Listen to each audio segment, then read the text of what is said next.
Court की कार्यवाही शुरू की जाए। જનાબ जनाब वाड़ी जज છું જજ। સોરી જજ સાહેબ મારા ક્લાયન્ટ સાનિયાનો આરોપ છે શૃંગાર બ્યુટી સલૂનના ઓનર રેશમા મેડમ છેલ્લા 15 દિવસથી આ સલૂનથી ગાયબ છે।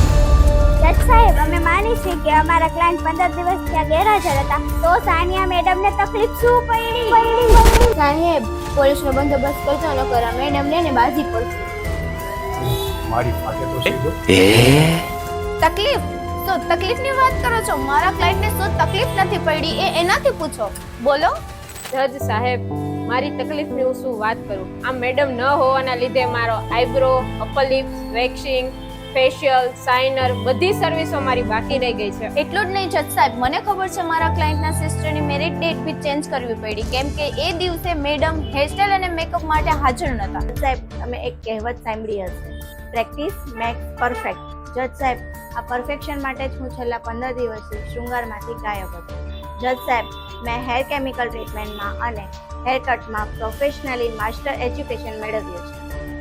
અરે વાહ મેડમ, મને તાળીઓ પાડો।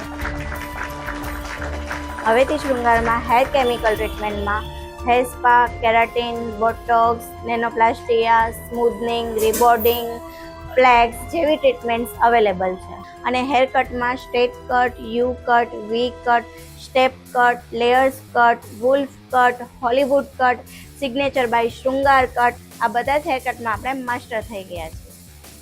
મેડમ તો માસ્ટર ને માસ્ટર લાગે છે। જજ સાહેબ, જો મેડમે આટલી બધી માસ્ટરી કરી હોય તો અમારે કેસ પાછો લેવો છે અને અમારે પણ તેમની પાસે હેર કટ અને હેર ટ્રીટમેન્ટ કરાવી છે।